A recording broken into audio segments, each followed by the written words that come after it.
Então, como vocês já sabem, hoje a gente vai continuar falando sobre evidência da fé, evidência da salvação.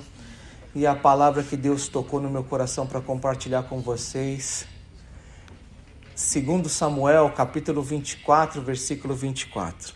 Vamos abrir as nossas Bíblias, 2 Samuel 24, 24. Mas antes da gente ler a palavra de Deus, vamos orar mais uma vez, buscando a misericórdia do Senhor sobre nós? Vamos orar. Pai amado, nós entramos novamente na Tua presença, ó Deus, para suplicar a Tua misericórdia sobre nós, porque nós somos pecadores, Pai. Continuamente nós pecamos diante de Ti, e se não fosse pela Tua graça, nós não estaríamos tendo acesso ao Senhor, nem estaríamos aqui. Mas é porque o Senhor nos amou primeiro, ó Deus, é que cada um de nós se encontra hoje aqui cultuando ao Senhor. Então, ó Deus, nós pedimos que o Senhor fale ao nosso coração, que as meditações dos nossos corações sejam agradáveis a Ti somente. E que as palavras, ó Deus, que saem dos meus lábios, sejam palavras, ó Deus, que sejam somente de acordo com a Tua vontade, para a glória e honra do nosso Senhor Jesus Cristo. Oramos no nome dEle. Amém e graças a Deus. 2 Samuel 24, 24, olha o que a palavra de Deus fala.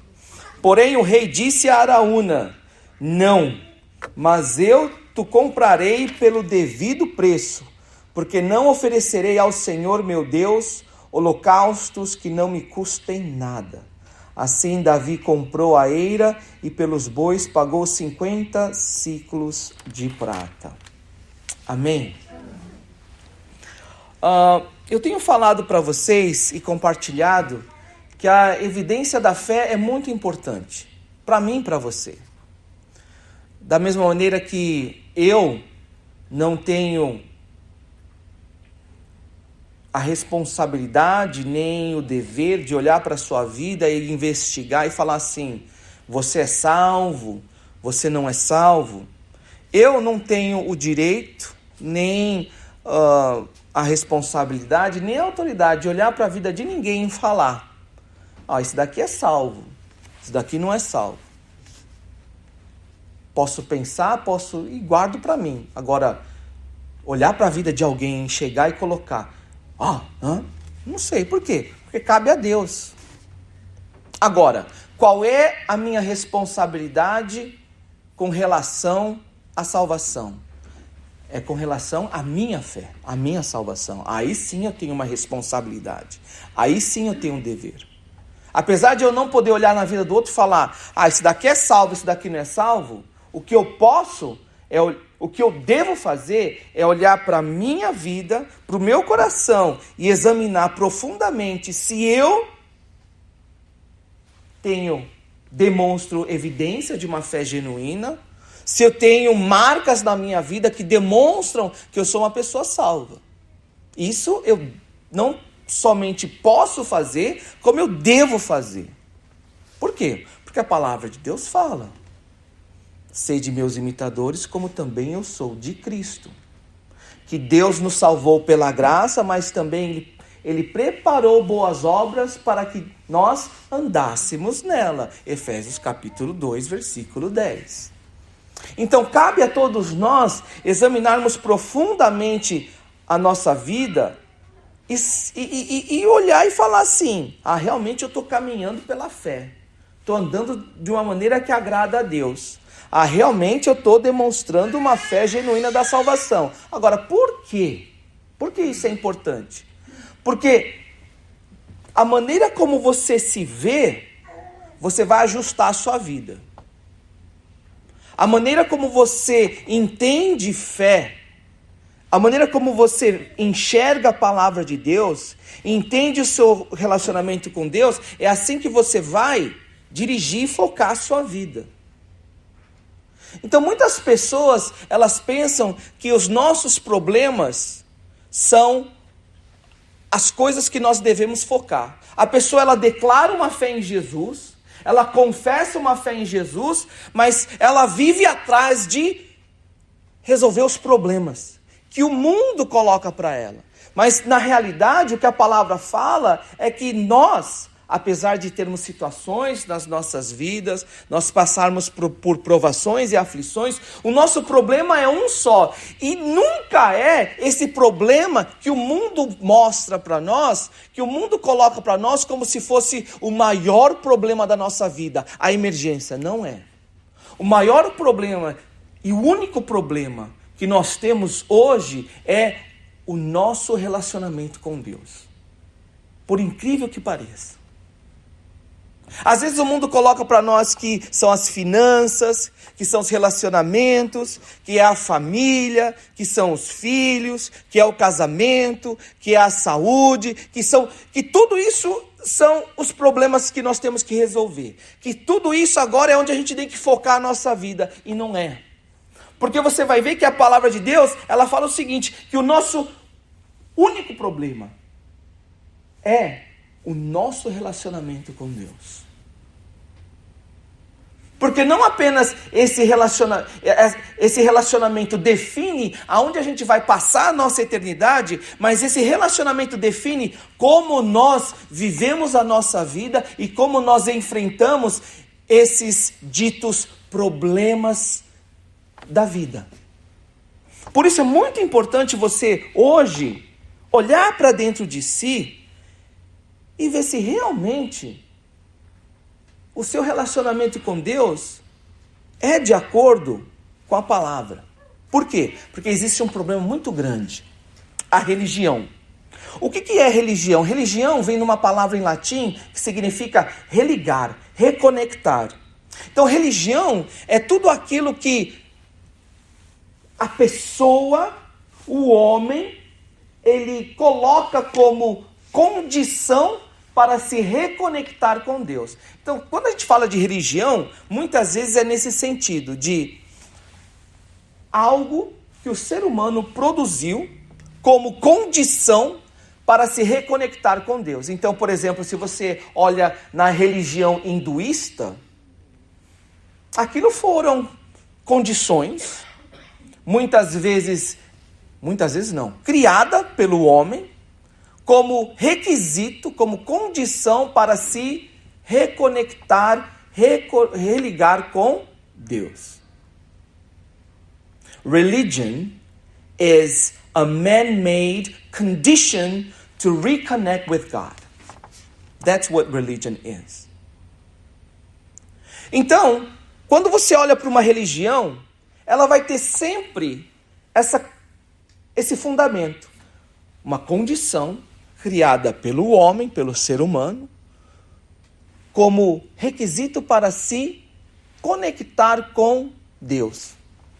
O espiritismo é assim, o islamismo é assim, porque são religiões criadas pelo homem, por alguém, como se aquilo fosse um requisito para se reconectar com Deus. E a religião, ela tem um apelo muito grande, porque em todas as coisas rejeita um Deus que é soberano. E esse é o distintivo do cristianismo. Porque para nós, a religião, ela não foi criada pelo homem, ela foi revelada pelo próprio Deus. Porque nós cremos que ainda que a Bíblia fosse escrita por pessoas, nós cremos o quê? Que o Deus Espírito Santo, ele inspirou os autores bíblicos a escreverem tudo aquilo que Deus queria que fosse escrito.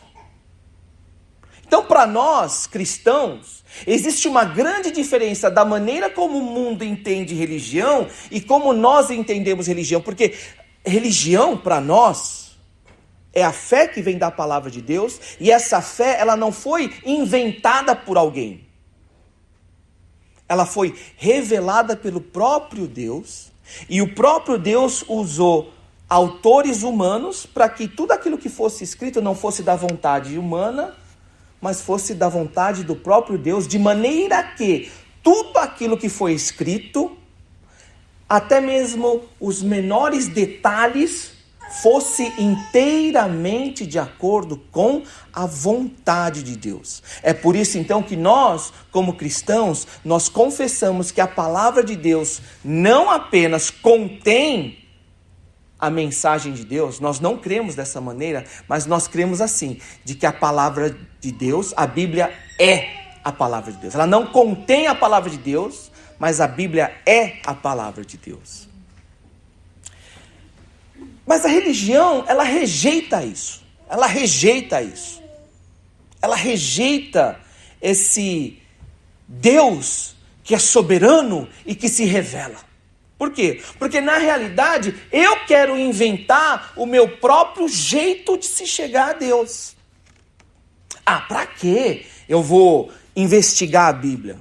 Por que eu tenho que ir de acordo com a Bíblia? Não, eu vou inventar o meu jeito de seguir a Deus, e eu creio que Deus, ele fica feliz porque Deus é Deus. Por que nós não gostamos de um Deus que é soberano, de um Deus que escolhe, de um Deus que exige, de um Deus que requer? Por quê? Porque em toda e qualquer circunstância, nós queremos evitar o custo de agradar a Deus. E a realidade é essa.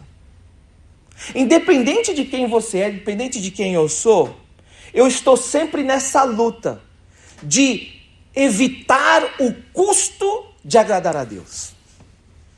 Porque todo mundo gosta de Deus. Quando Deus, ele responde às minhas emergências. Eu gosto de Deus quando Deus funciona como se fosse o gênio da lâmpada.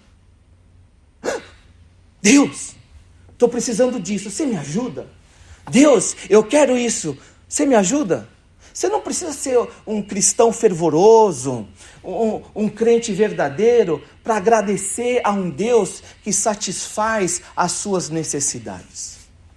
É por isso que religião tem um apelo muito grande, porque você pode construir um Deus, as suas condições, e você pode fazer de um Deus um gênio da lâmpada, onde Deus não requer nada de mim e de você. Não existe custo algum em agradar a Deus. Pastor Daniel, você está sendo muito radical. Não é bem assim. Repara bem, o custo ele só vem quando eu tenho a plena certeza de que do outro lado eu vou receber alguma coisa. Eu só vou arcar com o custo de uma coisa quando eu tenho a plena certeza de que há recompensa. Apesar da gente acordar cedo para ir trabalhar, apesar de toda a reclamação, meu Deus, e você vai, acorda aquela segunda-feira e você vai, por quê? Porque você tem a certeza de que você tem que ir. Por quê? Porque no final de todas as coisas, é o teu emprego que garante o pagamento. Agora, quem é que acordaria cedo para ir fazer alguma coisa quando aparentemente não há recompensa? É aí que... É por isso que você vê hoje, em muitas igrejas onde elas ensinam o falso evangelho, a falsa teologia da prosperidade, as pessoas fazendo desafios, fazendo isso aqui, porque na realidade, o que elas estão esperando é a recompensa. Não é um bom investimento? Você dá 100 e recebe 200? Você não precisa ser um crente para entender que isso é um ótimo investimento. Você vai lá, faz uma corrente de 7 semanas, e aí a bênção já está à sua porta. Ou você faz o desafio da fogueira santa de Israel, e lá você vai lá e coloca 1.000, e Deus promete para você que se você colocar 1.000, Ele vai te dar 10.000. Isso daí não precisa ter os olhos da fé para isso fazer sentido, porque todos nós temos esse espírito religioso. Porque na realidade não é um custo nenhum. É um give and take. Você dá e recebe. É um investimento que faz sentido até para quem é descrente. Rapaz, se alguém aparecer para você e falar assim, você investe 1.000 e daqui um tempo você recebe 10.000, isso é um rendimento muito bom. Você não precisa. Agora, quem dá para um Deus que no final das contas fala assim, a minha graça te basta.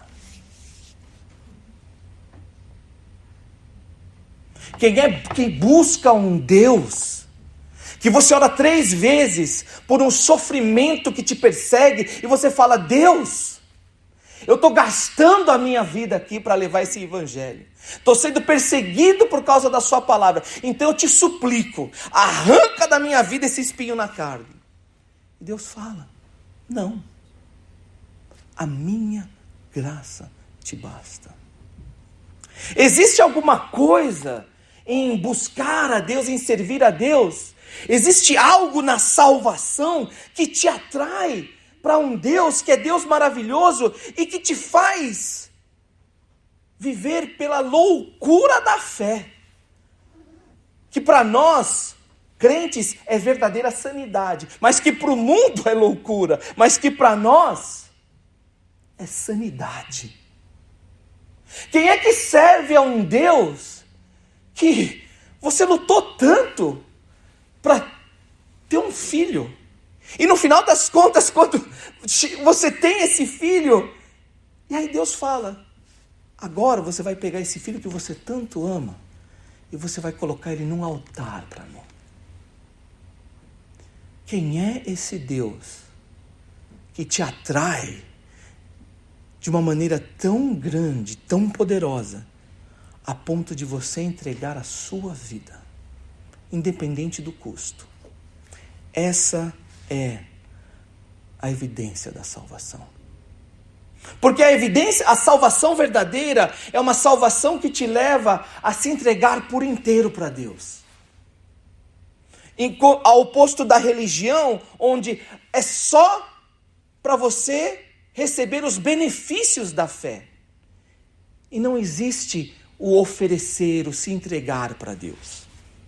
Às vezes, a religião tem esse apelo de você, vou tentar agradar a Deus para evitar com que algo de mal aconteça. É superstição. Da mesma maneira que alguém pega e usa aquele chaveiro com aquele símbolo, seja uma pata de coelho, seja uma figa, para trazer sorte, bate na madeira, quem sabe, né? Para evitar qualquer coisa ruim. As pessoas acham que o relacionamento com Deus, as coisas de Deus, é para evitar, quem sabe, algo de mal que aconteça. Mas não é assim. Se o seu relacionamento é baseado numa superstição, só para evitar com que algo de mal aconteça, essa não é a verdadeira religião que a palavra de Deus fala. Porque a palavra de Deus nos chama a nos entregar completamente a esse Deus soberano. Nos render totalmente a Ele. A passagem que hoje eu estou compartilhando com vocês é um momento na vida do rei Davi. E chegou um momento do rei Davi que Davi estava ali, bem sucedido, tranquilo. E aí chegou um momento assim que o orgulho subiu no coração de Davi. E aí sabe o que ele fez? Ele fez um censo. Você sabe o que é censo? Censo é contar o número de pessoas. Agora, quando o rei conta o número de pessoas, ele tem 2 motivos. Primeiro, para saber o quanto ele é poderoso. Quantas pessoas estão debaixo do meu controle. E a outra razão é, sabendo quantas pessoas estão debaixo do meu controle, saber quanto eu posso arrecadar. E a palavra de Deus fala aqui no versículo 10, que no momento que ele terminou de contar o povo, contar o número de pessoas, tocou no coração dele que ele tinha feito uma burrada grande. Versículo 10. Sentiu Davi bater-lhe o coração depois de haver recenseado o povo, e disse ao Senhor: muito pequei no que fiz, porém agora, ó Senhor, peço-te que perdoes a iniquidade do teu servo, porque procedi muito loucamente. Mas aí o que acontece? Davi, orar só não vai adiantar, porque o pecado tem as suas consequências. Uma das coisas que eu gostaria que a gente entendesse aqui é que o pecado traz uma consequência para a nossa vida. Muitas vezes a gente se engana achando que esse pecado não traz consequência, mas ele traz. O pecado habitual, o pecado costumeiro, ainda que ele pareça inofensivo, ainda que na hora não seja bate e volta, ainda que, pequei e não está acontecendo nada, há uma consequência na minha vida e na sua vida. O pecado não é inofensivo. O pecado, ele é destruidor. Porque pecado é rebeldia contra Deus. Aí você vai falar assim para mim: Daniel, você está hoje naqueles dias, hein? Tá tudo bem com você? Estão te tratando bem lá nos velhinhos? O que está acontecendo com você? Não, estou falando sério. Porque o pecado, ele é algo destruidor. Porque muitas vezes a gente pensa assim, que pecado é: eu não mato, não roubo, não estou adulterando, então eu não estou pecando. Não. Da mesma maneira que o pecado, ele é destruidor, o pecado, ele invade todas as áreas da nossa vida e não tem como controlar. Não tem como controlar.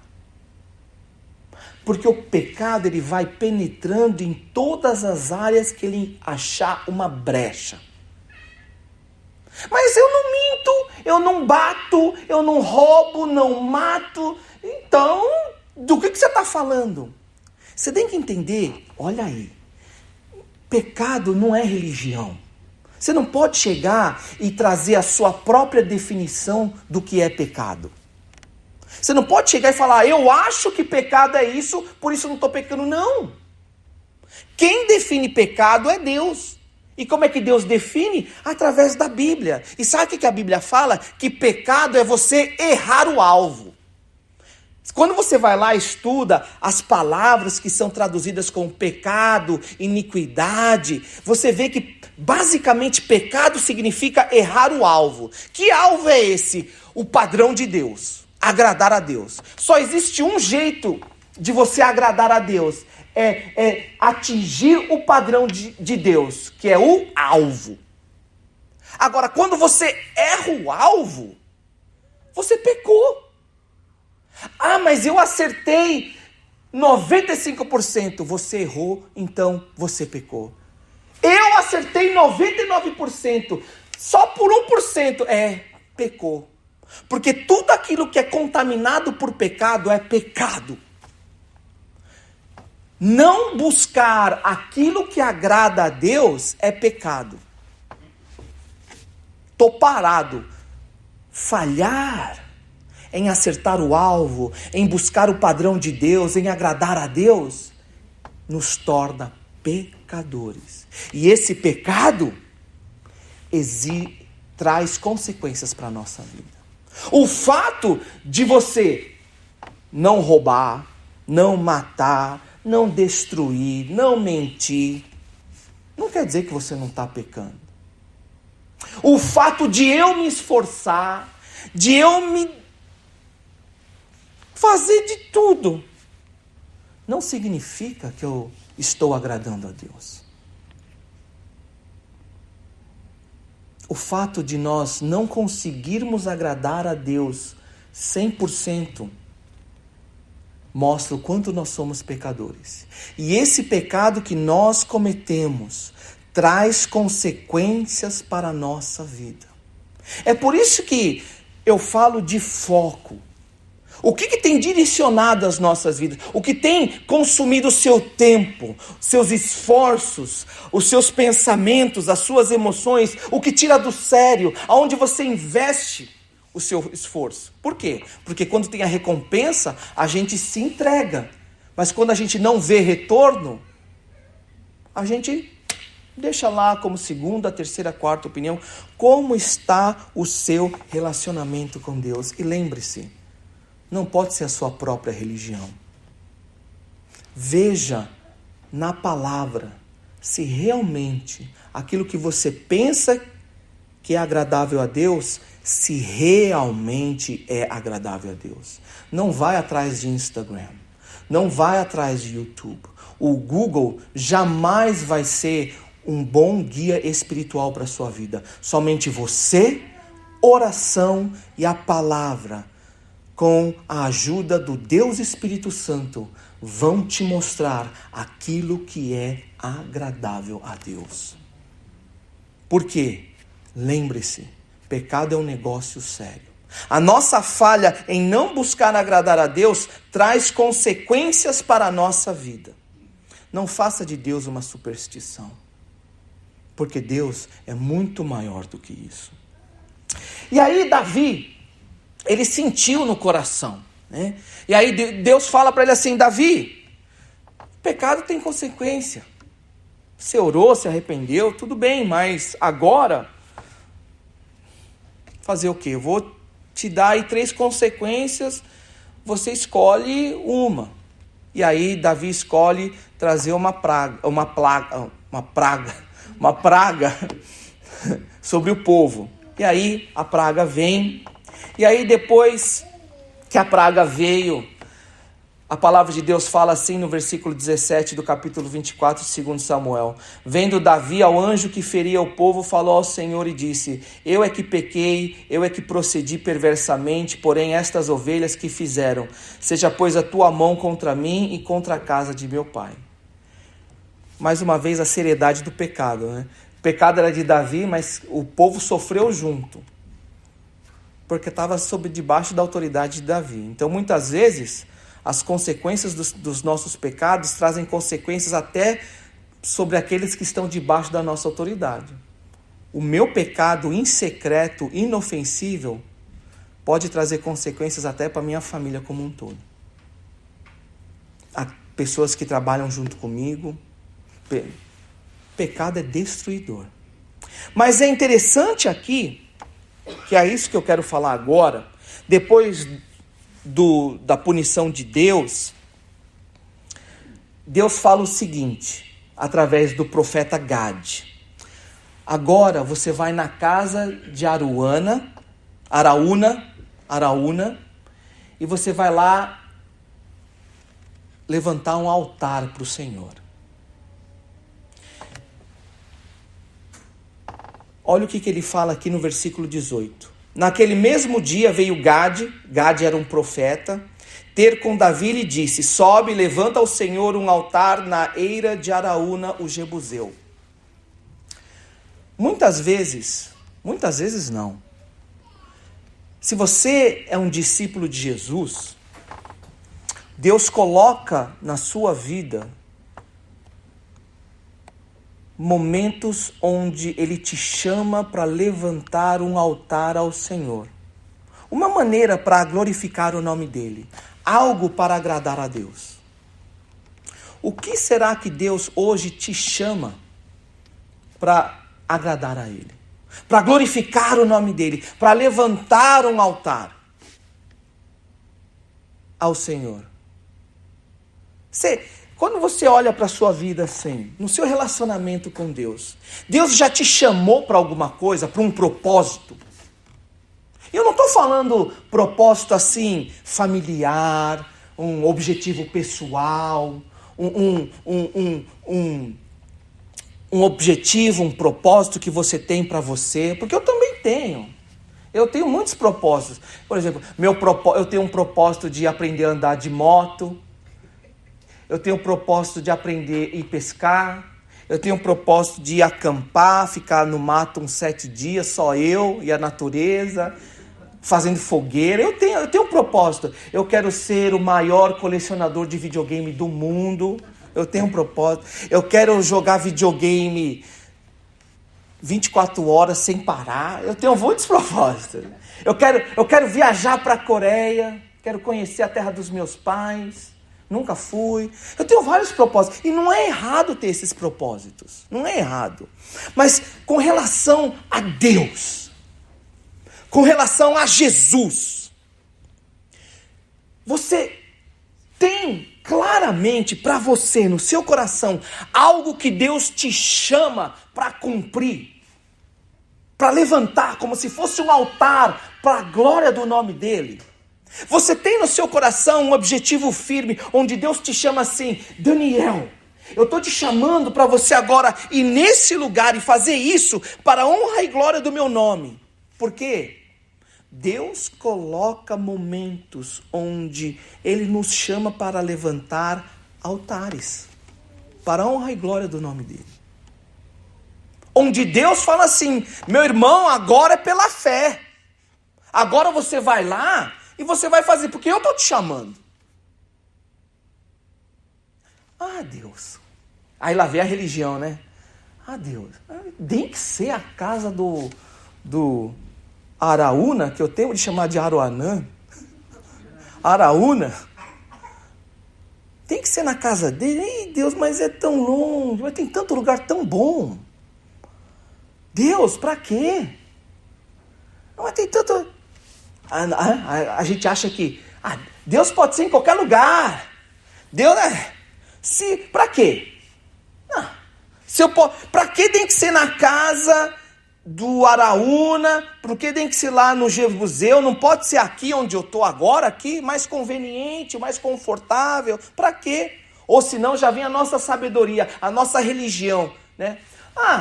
Deus é o Criador dos céus e da terra, Ele está em todo lugar, então eu vou construir um altar em qualquer lugar. E em Jebuseu não tem água, não tem luz, eu vou construir um lugar onde tem luz, tem água, vamos fazer lá, né?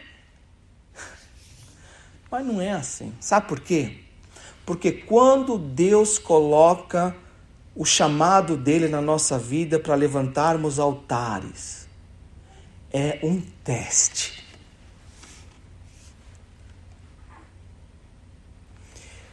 Quando Deus ele fala assim, vai e faz. Meu irmão, minha irmã, não tem você discutir com Deus. Não tem você barganhar com Deus. Eis-me aqui e vai. Mas a minha sabedoria está me falando que aquele lugar é melhor. Muitas vezes você está escolhendo Sodoma e Gomorra e você não sabe. Deus está colocando diante de você, olha, estou te mandando para aquele lugar. Mas aí na sua religião, na sua mente, você cria uma condição, você cria algo que muitas vezes tem até a palavra, mas é uma realidade dentro de uma bolha, e você fala assim, não, lá os pastos são verdes, a terra parece que é melhor ali. E aí você depois não entende, porque vive como Ló. Pois não entende, porque lá em Sodoma e Gomorra é só porrada, porque não era. E aí você vive que nem Jonas. Deus te manda para um lugar, você quer ir para o outro lugar, você começa a fugir, e aí não entende, porque é só tempestade, é fundo do barco, fundo da barriga do peixe. Tem que chegar até onde para você perceber que quando Deus fala, é aquele altar que eu quero que você faça, é um Deus soberano que te chama. E eis-me aqui, Senhor. Os altares que nós levantamos para Deus e que Deus nos chama para levantar são momentos de teste da nossa fé. É por isso que é muito importante você olhar para dentro do seu coração, fazer essa autoexaminação através da palavra de Deus, com muita oração, debaixo da direção do Espírito Santo, e entender aonde é que Deus está te chamando. Será que realmente o meu foco está em agradar a Deus, a resolver esse problema central de todo ser humano, ou eu estou direcionando a minha vida a resolver esses falsos problemas que o mundo me enfeitiça e me chama a resolver da minha própria maneira? Amados, quando Deus nos chama para levantar um altar de glorificação ao nome dele, sempre existe um custo atrelado a esse chamado. Olha o que o versículo 24 fala.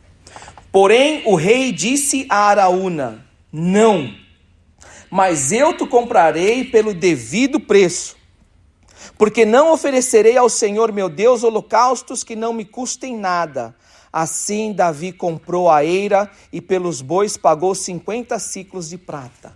Olha que interessante, meu irmão e minha irmã. Isso que eu quero que a gente preste atenção. E eu, à medida que eu estou compartilhando com você a palavra de Deus, eu estou suplicando aqui no meu coração que o Espírito Santo esteja iluminando a nossa mente e o nosso coração para que a gente entenda isso. Davi, ele foi submisso. O profeta falou, Deus falou através do profeta: vai para a casa de Araúna, o Jebuseu. E aí Davi foi. Mas lembra, o altar é sempre um teste. E aí chegando lá, olha o que aconteceu, olha o teste. O Araúna chegou, olhou Davi chegando com toda a comitiva. O rei chegou. Meu senhor, o que traz o senhor aqui? Que privilégio, que honra ter o rei aqui comigo. E aí Davi chega e fala assim: Araúna, Deus falou através do profeta que é para eu levantar um altar aqui a ele, e eu vou ter que comprar esse campo de você para oferecer sacrifício a Deus aqui. Araúna chegou e falou assim: meu rei, como não?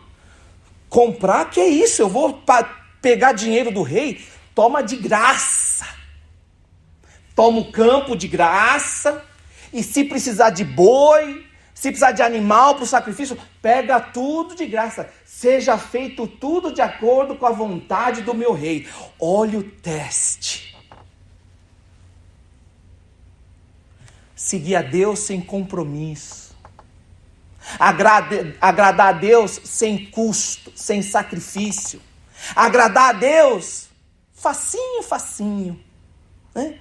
Chega lá de graça, sem sacrificar, sem gastar, sem custo, sem nada. Chegar, faz o que tem que fazer para Deus e vamos embora, desencargo de consciência. Mas Davi,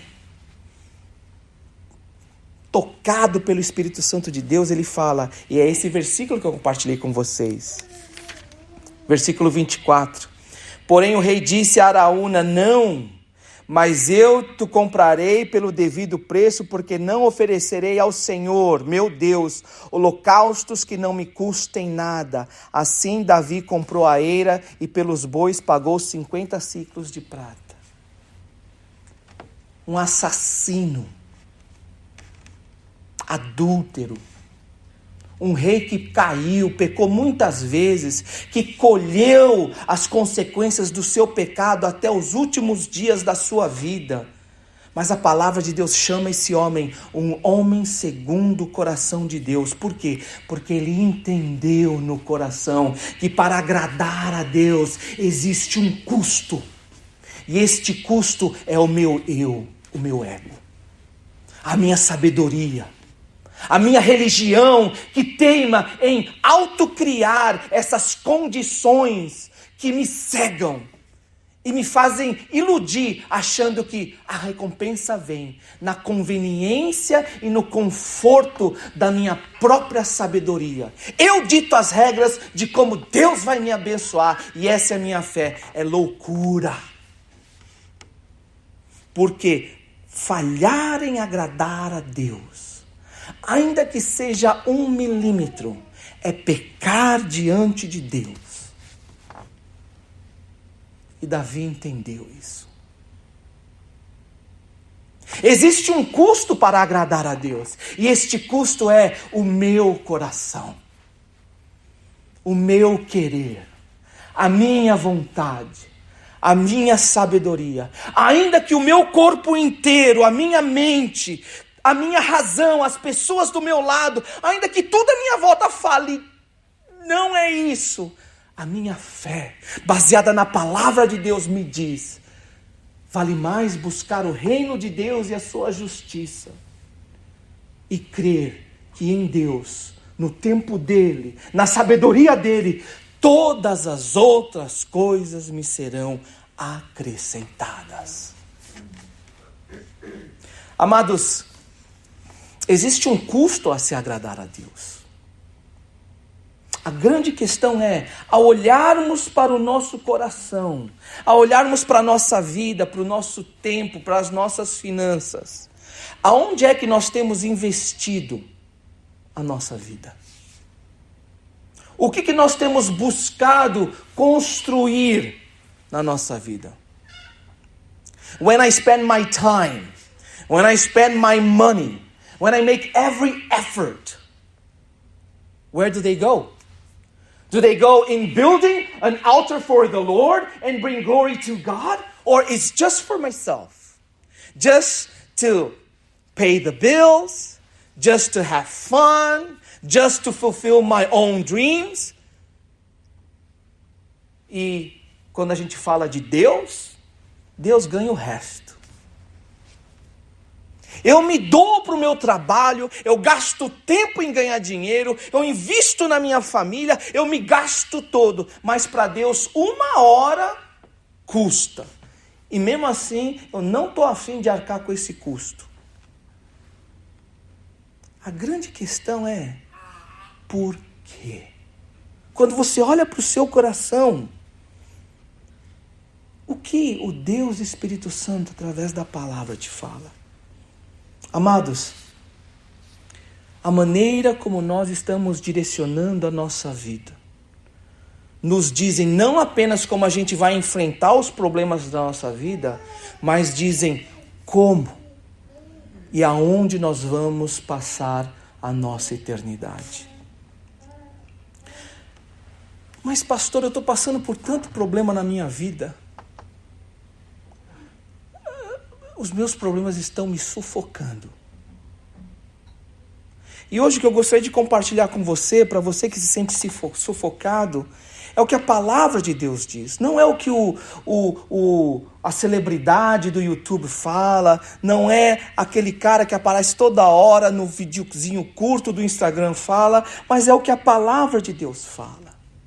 E a palavra de Deus fala em Romanos capítulo 8, versículo 32. Aquele que não poupou o seu próprio filho, mas doou o seu próprio filho por nós, o que mais ele deixará de nos dar graciosamente nele? Se o Deus soberano e dono de todas as coisas, ele deu o seu próprio filho unigênito para que hoje nós tivéssemos livre acesso a ele, o que mais ele vai deixar de fazer para aquele que busca, apesar do custo, apesar do sofrimento, apesar do preço? Não, eu vou levantar esse altar a Deus, Deus está me chamando e pela fé eu vou. Mas você está louco? Olha lá! Não.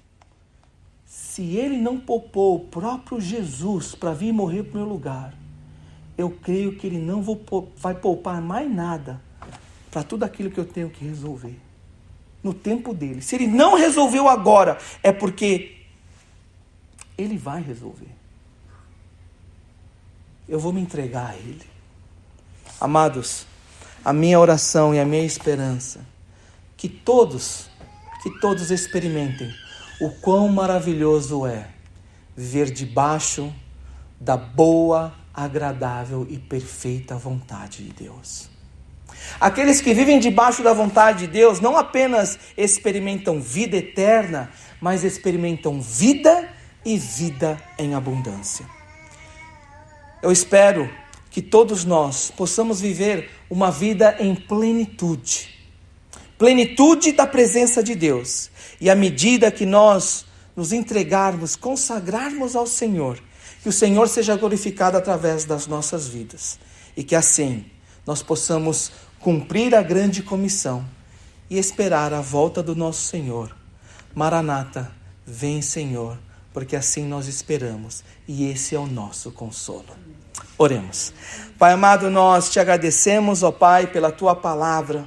Obrigado, Senhor. Consola e levanta aqueles que estão caídos e usa-os, ó Deus, para a tua glória. Trabalha no nosso coração, quebranta-nos, ó Deus, é o que nós pedimos. Em nome de Jesus, amém. Graças a Deus. Vamos ficar de pé então, para a bênção final. Fica de pé, meu irmão e minha irmã, porque o Senhor Jesus envia agora a tua igreja de volta ao mundo, o campo missionário. E ao irmos ao mundo, que a igreja, o corpo de Cristo, cada um de nós, discípulo de Jesus, seja fiel no cumprir a grande comissão e ser obediente ao grande mandamento, de ir e pregar o evangelho a toda criatura e amar a Deus acima de todas as coisas e ao próximo como a nós mesmos. Que a graça maravilhosa do nosso Senhor Jesus, o eterno amor de Deus Pai e o consolo e a exortação do Deus Espírito Santo estejam sobre todos vós, desde agora e para todos sempre. Amém e graças a Deus. Deus é bom. Todo tempo. Amém, meus irmãos. Vão na graça e paz do nosso Senhor Jesus. Deus abençoe vocês.